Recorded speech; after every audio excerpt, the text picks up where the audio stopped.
నమస్తే, welcome to our channel. ISB సదస్సులో AP ముఖ్యమంత్రి చంద్రబాబు నాయుడు గారు అమరావతి పైన చేసినటువంటి కామెంట్స్ ప్రస్తుతం సంచలనంగా మారాయి. మరి హైదరాబాద్ ప్లస్ గా అమరావతిని తీర్చిదిద్దుతానని, అదేవిధంగా అమరావతి చుట్టూ కూడా రాజధాని ప్రాంతంలో నివసించే ప్రజలకు కనీసం 20 ఏళ్లు ఎక్కువగా వాళ్ళు బ్రతకాలని చెప్పి ఆయన చేసినటువంటి కామెంట్స్ ని ఏ విధంగా చూడాలి తెలుసుకునే ప్రయత్నం చేద్దాం. దీన్ని విశ్లేషించడానికి మనతో పాటుగా ఉన్నారు సీనియర్ జర్నలిస్ట్ డివి శ్రీనివాస్ గారు.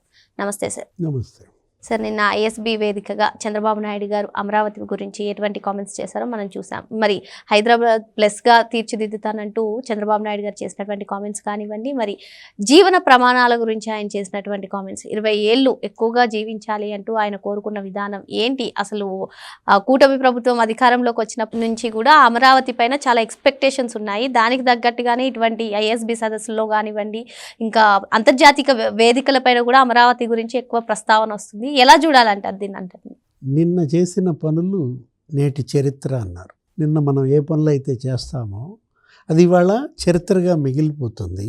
చరిత్రని చెరిపేయటం అనేది ఎవరికీ సాధ్యం కాదు. ఇదొక అద్భుత అవకాశం. ఇది మహానగర నిర్మాణం అనేది ఇవాళ చంద్రబాబు మరి ముఖ్యమంత్రిగా 4.0, ఆయన 3.0లో దీన్ని స్టార్ట్ చేశారు. అప్పుడు రాజధాని అమరావతి ప్రకటన, భూములు మరి వాళ్ళు ఇవ్వడం, రైతులు దగ్గర 33,000 ఎకరాలు భూములు, మరి ల్యాండ్ పూలింగ్ అనేది అప్పట్లో ఒక పెద్ద మోడల్. అంటే ఒక చుక్క రక్తం చిందకుండా, గతంలో ఏంటి బలవంతంగా భూసేకరణ జరిగేది. రైతులు మా భూములు ఇవ్వమనేవాళ్ళు, ఫైరింగు, కొట్లాట, గందరగోళం అయ్యేది. ఎక్కడో దాకా ఎందుకు రాజశేఖర రెడ్డి టైంలోనే కాకరాపల్లి 4 చనిపోయారు, సోంపేట 8 మంది చనిపోయారు. అంటే అక్కడ భూసేకరణలో, లేకపోతే అక్కడ నందిగ్రామ్ పశ్చిమ బెంగాల్లో నానో కారు ఫ్యాక్టరీ పెట్టడానికి అసలు పెద్ద యుద్ధం. అట్లాంటిది అసలు అన్ని వేల ఎకరాలు ఎలా ఇచ్చారు అంటే ఒక నాయకుడి పిలుపు, అతనిపై ఉన్న నమ్మకం. జగన్మోహన్ రెడ్డి ఏం చేశాడు? నాశనం చేశాడు. అది నిర్మిస్తే చంద్రబాబుకు మంచి పేరు వచ్చుద్దన్న ఒక అక్కసుతో అక్కడ పనులు పూర్తి చేయకుండా అన్ని పాడుపెట్టాడు. రోడ్లు తవ్వేశారు.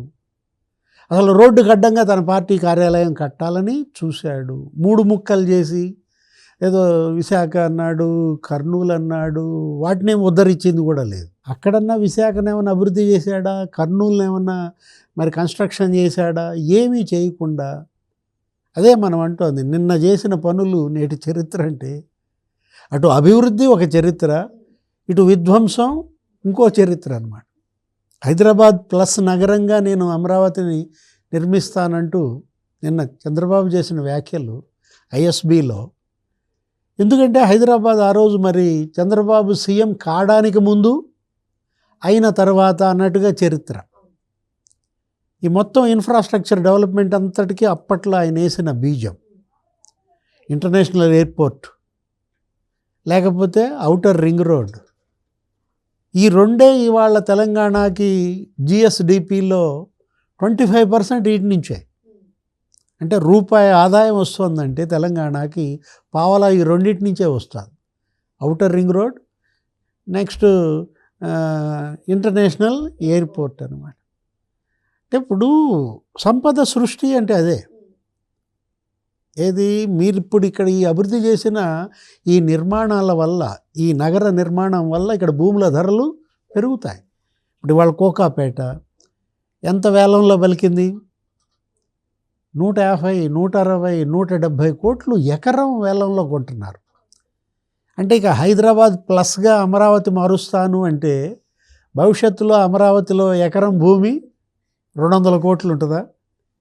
సార్, మీరేమో చంద్రబాబు నాయుడు గారు సంపద సృష్టిస్తారు. ఇప్పుడు తెలంగాణ ఈ వృద్ధి రేట్లో చూసుకున్నట్లయితే ఆయన ఏదైతే ఈ ఎయిర్పోర్ట్ ఇవి ఉన్నాయో అని మీరు చెప్తున్నారు. కానీ ఇప్పుడు అమరావతిలో ఏవైతే పనులు జరుగుతున్నాయో, ఎస్పెషల్గా ఈ గవర్నమెంట్ కాంప్లెక్స్ డిజైన్స్ కానివ్వండి, అమరావతి ప్రాంతానికి సంబంధించినటువంటి డిజైన్స్లోనే పెద్ద కుంభకోణం జరుగుతుంది. చంద్రబాబు నాయుడు గారు అదేవిధంగా ఆయన బినామీలు ఈ కోట్ల రూపాయలని దోచుకుంటున్నారు అంటూ చేస్తున్నారు. నాడు భూసేకరణ నుంచి నేడు డిజైన్స్ వరకు ఇటువంటి దుష్ప్రచారాలే వింటూ ఉన్నాం. దీన్ని ఎలా చూడాలంటారు? అప్పుడు ఇదే ప్రచారం చేశాడు. ఏది ఆ ఇంటరిమ్ కాంప్లెక్స్, ఏది ఇప్పుడు నిర్వహిస్తున్న అసెంబ్లీ, ఇప్పుడు నిర్వహిస్తున్న సెక్రటేరియట్ కట్టినప్పుడు మీరు చెప్పిందే స్క్వేర్ ఫీట్కి ఇంత అవుద్దా, అంటూ అప్పుడు ఇదే విద్వేషం, ఇదే విషం కక్కడం. ఇప్పుడు ఇదే మీరు చెప్పినట్టుగానే ఇప్పుడు 400 కోట్లు ఏదో డిజైన్స్ ఏదో అంటున్నాడు కదా. మరి నీ ఋషికొండ డిజైన్కి ఎంత ఇచ్చావు? 600 కోట్లు ఇప్పుడు ఆ ఋషికొండ ప్యాలెస్ కట్టాడు కదా, దాంట్లో డిజైన్ల కోసమే 120 కోట్లు ఎవరికి ఇచ్చావు? పోనీ అదేమన్నా ఇప్పుడు నివాసయోగ్యంగా ఉందా? అదేమన్నా ఉపయోగపడిందా ప్రజలకు? ఏమన్నా ఒక నిరర్ధక ఆస్తిగా మారింది. ఎన్పిఏ అంటే నాన్ పెర్ఫార్మింగ్ అసెట్గా మారింది. సార్ మరి దీన్ని దుబారా ఖర్చు అంటారా, మరి లేదంటే చంద్రబాబు నాయుడు గారు నిర్మిస్తున్నటువంటి ఈ కాంప్లెక్స్ని దుబారా ఖర్చు అంటారా? అయితే బినామీలు దోచుకుంటున్నారు అంటున్నారు, లేదంటే దుబారా ఖర్చు చేస్తున్నారు అంటున్నారు. దేన్ని దుబారా ఖర్చుగా అర్థం చేసుకోవాలంటారు? ఇక్కడ ఒకటి ఏది దుబారా ఖర్చు? జగన్మోహన్ రెడ్డి చేస్తున్న విమర్శలు ఇవాళ జగన్మోహన్ రెడ్డి ప్రజలు కనీసం వాటిపైన దృష్టి పెట్టట్లేదంటే కారణం ఏంటి? నువ్వు చేసిన దుబారా, నీ స్పెషల్ ఫ్లైట్లు, నీ హెలికాప్టర్లు, నీ సాక్షి మీడియాకి యాడ్స్. ఎన్ని కోట్లు ఇచ్చాడమ్మా? 600 కోట్లు నీ పత్రికకి, నీ ఛానల్కి నువ్వు యాడ్స్ ఇచ్చి, ఆంధ్రజ్యోతికి ఎంత ఇచ్చాడో తెలుసా? 25 లక్షలు. ఎక్కడ 25 లక్షలు, ఎక్కడ 600 కోట్లు? అంటే నువ్వు దుబారా గురించి నువ్వు అసలు మాట్లాడే హక్కు నీకుందా? ఇక్కడ ఒకటి జరిగే అభివృద్ధిని, జరిగే నిర్మాణాన్ని అడ్డుకోవడం, అది తప్పు. అది చరిత్ర క్షమించదు.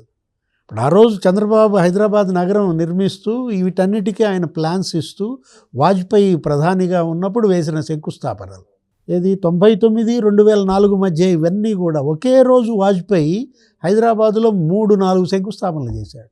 ఆ మర్రి చెన్నారెడ్డి మానవ వనరుల అభివృద్ధి కేంద్రం, ఆ హైటెక్ సిటీ చూసావా, ఆ సైబర్ టవర్స్కి అదే రోజు, ఈ బసవతారకం క్యాన్సర్ హాస్పిటల్కి అదే రోజు. అంటే ఇవన్నీ వాళ్ళు ఎంత సర్వీస్ ఇస్తున్నాయి, ఎంత సేవ ప్రజలకి చేస్తున్నాయి. ఇప్పుడు మనం చూసాం సైబర్ టవర్స్, అదే సైబరాబాద్ నిర్మాణం, ఐటీ రంగం. ఇవాళ 10 లక్షల మంది పనిచేస్తున్నారమ్మా ఒక్క ఐటీ రంగంలో హైదరాబాద్లో. ఇది ఒక పూర్ మ్యాన్స్ అమెరికాగా మారింది. సంవత్సరం 50,000 ఉద్యోగాలు అదనంగా సృష్టి. 3 లక్షల కోట్ల ఐటీ ఎక్స్పోర్ట్స్ ఇవాళ హైదరాబాద్ నుంచి. అంటే ఇవాళ ఇప్పుడు ఇది ఇక్కడ జరగాల్సింది ఏది? ఆంధ్రప్రదేశ్లో, అమరావతిలో, విశాఖపట్నంలో, లేకపోతే తిరుపతిలో, ఈ 3 కూడా ఇవాళ 3 ప్రధాన హబ్లుగా మారుతున్నాయి, ఎకనామిక్ క్లస్టర్స్గా మారుతున్నాయి. విశాఖపట్నం ఈరోజు అక్కడ ఆర్సిలార్ స్టీల్ మిట్టల్ కంపెనీకి ఇవాళే మనం చూసాం శంకుస్థాపన. 130,000 కోట్ల పెట్టుబడులు, 125,000 మందికి ఉపాధి. వచ్చే నెలలో గూగుల్ డేటా సెంటర్ శంకుస్థాపన, అది 1,50,000 కోట్ల పెట్టుబడులు, 1,00,000 మందికి దాని ద్వారా ఉపాధి.